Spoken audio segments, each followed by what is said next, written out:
Hi everybody, my name is Julia Kelleher. I use she, they pronouns. In my day job, I am the director of the LGBTQA office here at the University of Idaho, but I also am a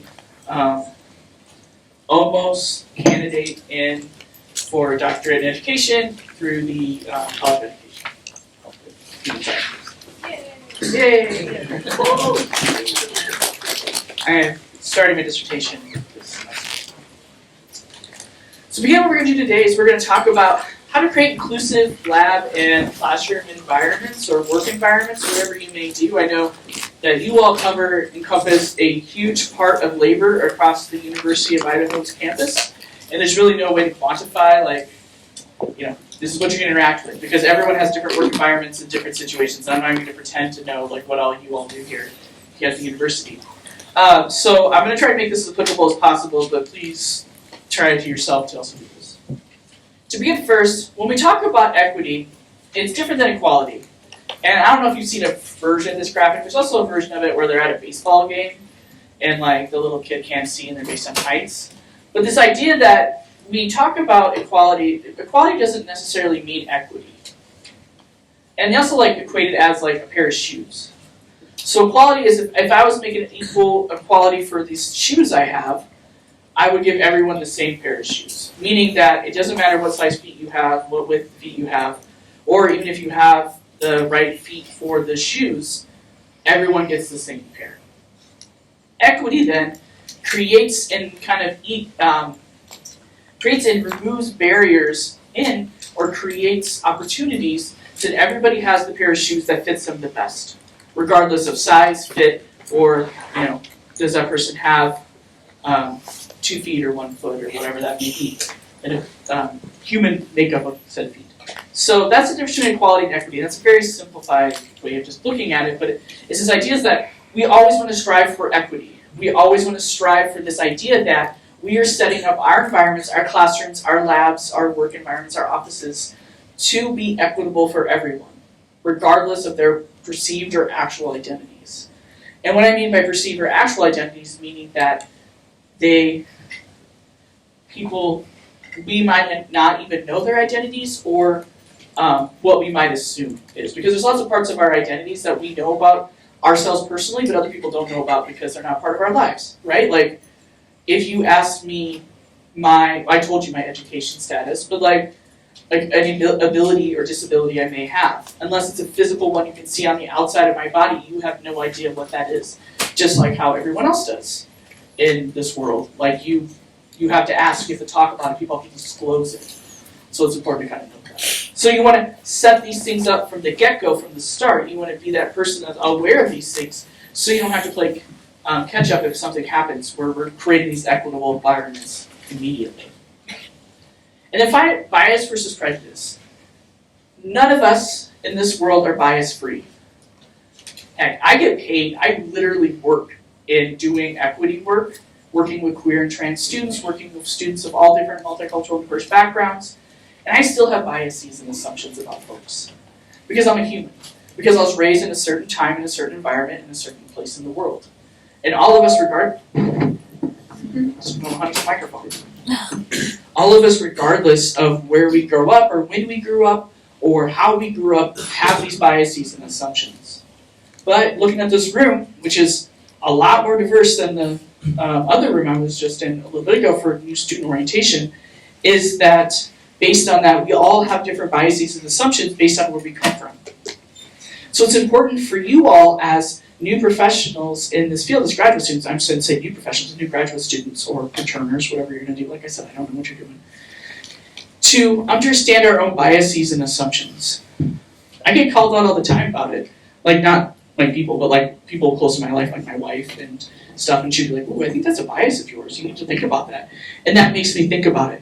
But when we have our biases that are unchecked, so this idea that we're not paying attention to those biases, that's when they can develop into prejudices. And prejudices are what we don't want, right? We don't want to be prejudiced against another group. We don't want to say, hey, this group of people is bad because of fill-the-blank bias and negative stereotype that we've internalized to create this understanding of what it means to be that person. It's kind of like never judge a book by its cover, like that, if you're familiar with that that saying, but like at the same time too, we need to judge our books by our covers. So we need to judge our books by ourselves and understand where you're coming from and how that relates to how you go into a room. Me as a queer person, I walk into a room, and as a trans person, I am automatically put into boxes based on these preconceived notions. And so when I educate others about queerness and transness across our campus, I always remind people that when you walk into a room, like faculty and staff and graduate students and stuff, those students are looking at you based on those perceived and actual identities. So it's important to understand that we do the same to our students as well, and everyone else around us. It's just human nature. We can't avoid it. It's how our brains work. But at the University of Idaho, we are a diverse campus. I know sometimes that doesn't feel like it. If you look at our primary student demographics, we're primarily white, we're primarily from rural communities here in Idaho, but primarily, I think we're still majority male. So male identified, that's through this male-female IPEDS data through this federal government, not those who identify as trans or non-binary or whatever that may be. So we have lots of different parts of ourselves that are part of this community. You know, we have students of color. Here, my office, we work within the Equity and Diversity Unit, and we work with students of all different identities and backgrounds. I'm sorry, I'm going to figure out this microphone, everybody. I'm glad this is going to be recorded for duty if we struggle with this microphone. But I work with all different types of students. Our unit works with all different types of identities. We have like our Native American Student Center, our Office of Multicultural Affairs, our College of Census Migrant Program, and our Women's Center. So that, thank you, yes. So that's something that, all these different types of students of color, all these different diversity parts. We also have first generation students. So those students are those individuals whose parents or grandparents or siblings have never gone to college before. I was a first generation college student. And I imagine a lot of you in the room are first generation college students. And it can be kind of a uncomfortable experience because you don't know how to apply, how to navigate the system. Your family may be not there to support you in that process of applying and matriculating and going to classes.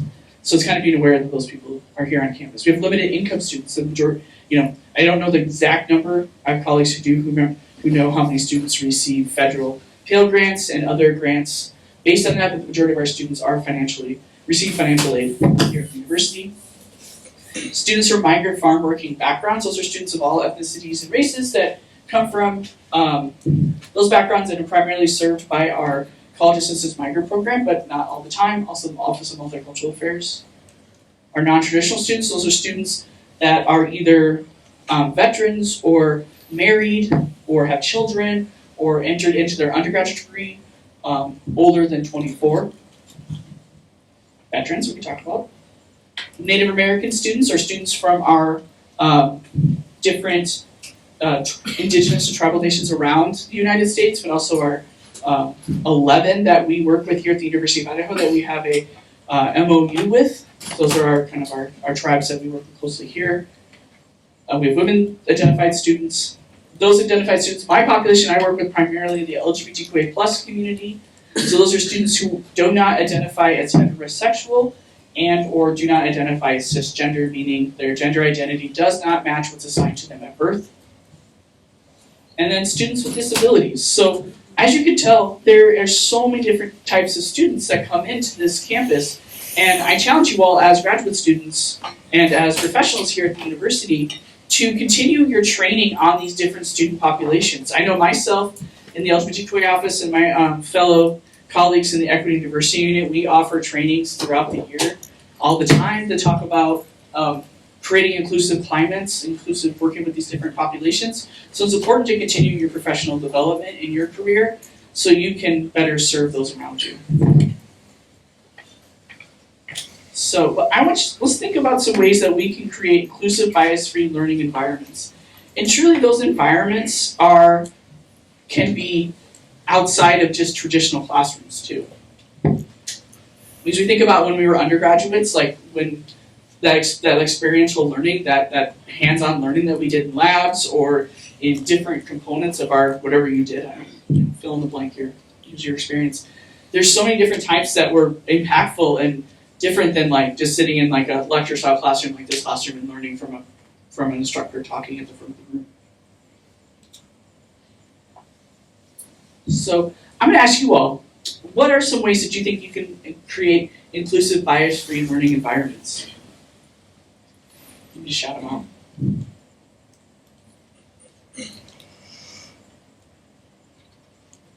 Yeah. Ask for the preferred name of the students. Yes, you can ask for preferred names. Also, one easy way now is that we have preferred names in our system, so people can go online to their Vandal web and their personal information and change your first name too. But reminding people that exists, so they're there, so you can change it on their roster. Also, before doing roll, asking students what names they would like you to refer to them as before doing it, so you don't out anybody. That's a really good point. Thank you. Yeah. Doing pronouns and introductions. Yes, pronoun introductions are so important. We don't know that since we have first name changes, the primary issue students have had, my trans students in the classrooms, has been that misgendering of pronouns. First names might be right, but the pronouns are slow. And so that's like asking, like how I did at the beginning, hi, I'm Julia, I use she, they pronouns, then introducing everyone else. Some people might not feel comfortable announcing that, so you can always say if you choose to share. But honestly, the only people I've ever been offended that I asked their pronouns are cisgender people. Because they never had to think about their pronouns before. And pronouns, what are those? I don't know, everything we use for everything in our whole lives in the English language. I use pronouns every day. Any other ideas? So this is what I'm going to do for the next 20 minutes. 15 minutes, I'll just have you teach the lectures for me and I'll just stay here. Yeah, in the back. The biggest one that I personally have to work with is not saying, hey guys, or hey girly, without understanding already where I'm going into and what situation I am in. So when addressing emails, trying to do hello or just hello everyone and not be gender specific. That's a good point. In our world, we use guys a lot, and honestly, I think some people can make me uncomfortable with guys. You don't know how people identify, and like using guys meaning is as a gender neutral term, even though not everyone identifies as male. Like guys is a colloquial term for men. So it's being aware of that and understanding kind of how our language matters to us. Because if someone said, "Hey girly," I would be like, "Say what? I don't identify as a woman." So what are you talking? I'd look around huh? So for that, those are those kinds of things where it's important to understand that language is immensely important. And understanding too, if you are domestic students and you're working with different international populations, understanding how language can be confusing, English confusing to people who are international, maybe if English is not their first language, using slang or something like that, but also too at the same time, understanding how we can be exclusive by trying to use inclusive language. So, hi everybody, hello, students, addressing people like that. Yeah, people, it's a good new gender neutral way. Great. I actually do have some tips. The biggest thing that you can do to be inclusive is to be open to others' perspectives and learnings and learn about people's cultures. So this understanding of this idea of that's the same idea of culture of humility.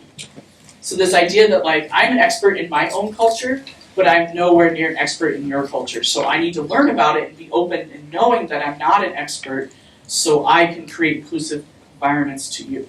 And honestly, a lot of these things are, we work closely with individuals. This is probably going to come up more in our interactions than interacting with someone for a short amount of time. But as a white person, a domestic white person, I am oftentimes forced to understand that I don't know everything about other people's cultures. I know about my culture, my time, and my generation that I was born. And so it's my job to learn about others and to be open-minded in that learning process. And to know that if I get called out or called in, so called out meaning hey Julia, that wasn't the right way to say it, that's kind of offensive.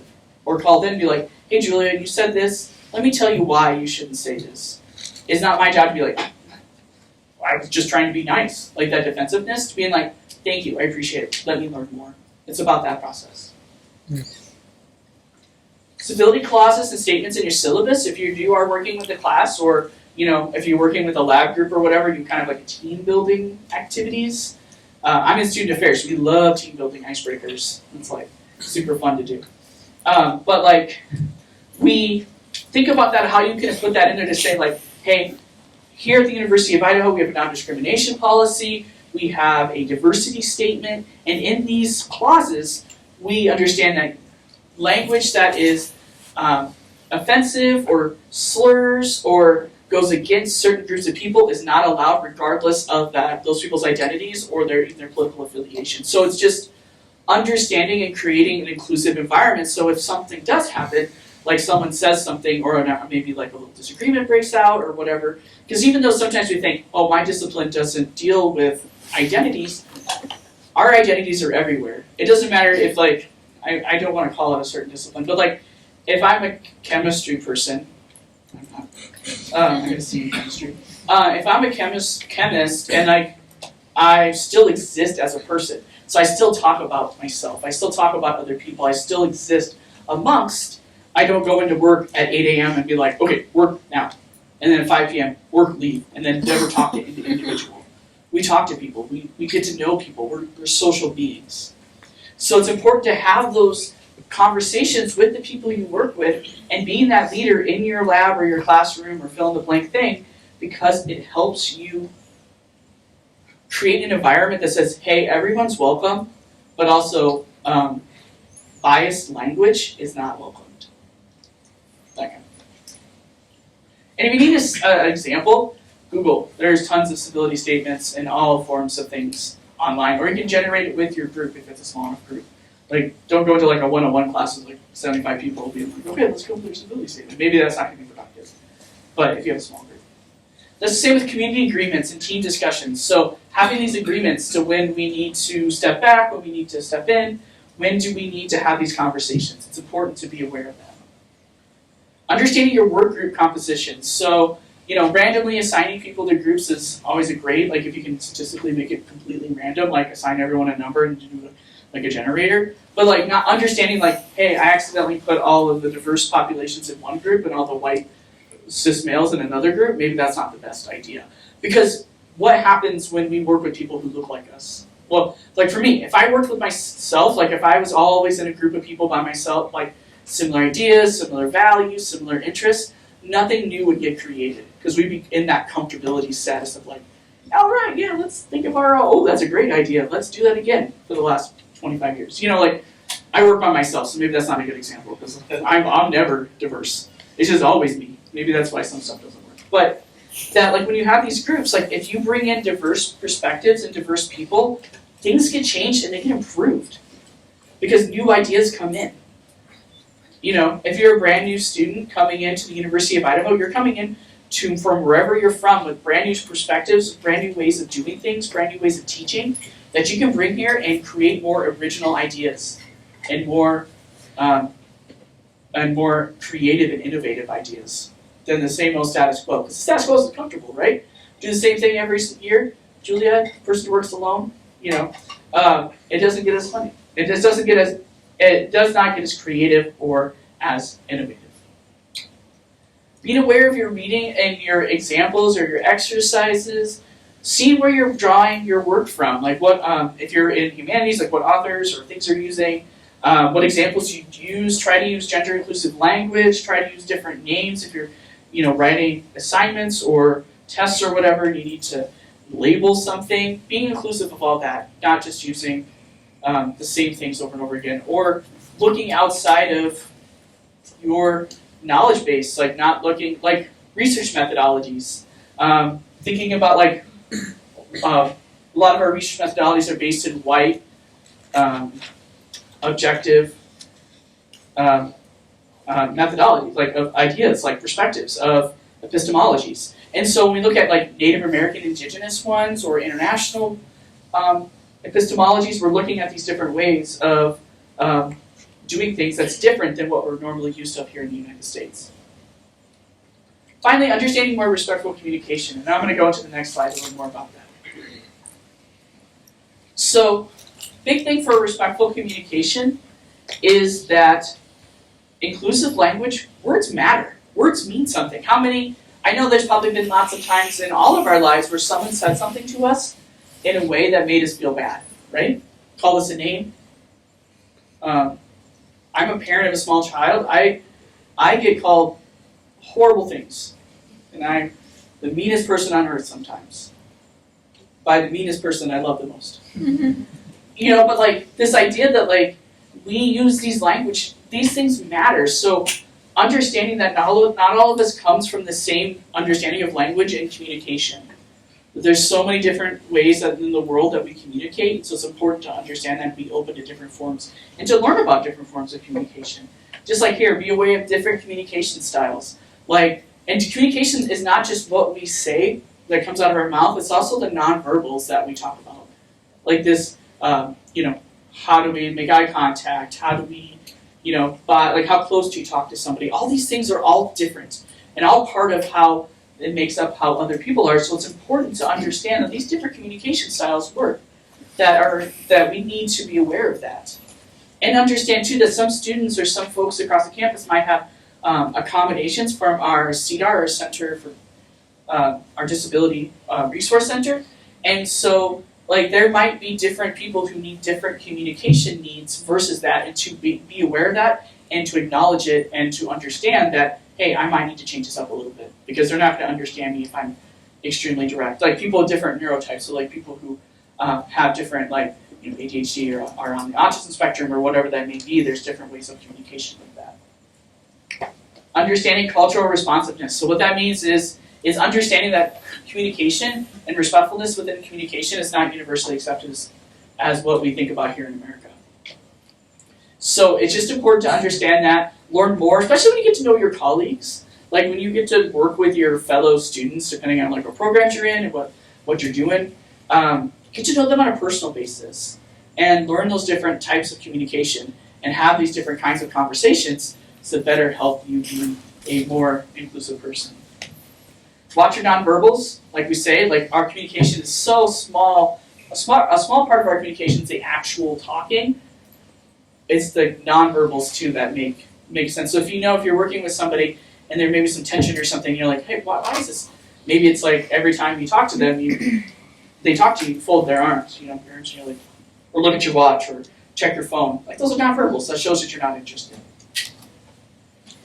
Then finally, practice empathetic and active listening. So being aware, however you feel comfortable with that eye contact. I never tell people to make direct eye contact. Don't make too much eye contact. You're staring at something, not blinking. But it's just having that empathetic and active listening. So, and kind of saying back, summarizing back what they said. So, oh yeah, I understand. You don't like it when I make too much eye contact with you because I was staring at you a minute ago. Those kinds of things. Being aware of it. A big thing too is these personal connections matter. Students, I work with a lot of students and they tell me the faculty members that they make the most impact with them, or the graduate students or the instructors or whoever they meet, the other people outside of my office that make the most impact are the ones that get to know them personally. I know that sometimes that seems daunting if you have 75 people in your class or whatever or more. How do you get to know somebody in this room? But it's being available and having those conversations and being supportive and answering emails with personal touches, trying to be as inclusive and open as possible and understanding that within reason. So the big thing with that is being willing to listen. It's being willing to hear someone out and have their conversations with them. Even if you're busy and you gotta go or something that's after class because you gotta go do something. It's having that time to get to know them. Attending cultural events are great ways to get to know. Students know when you're there.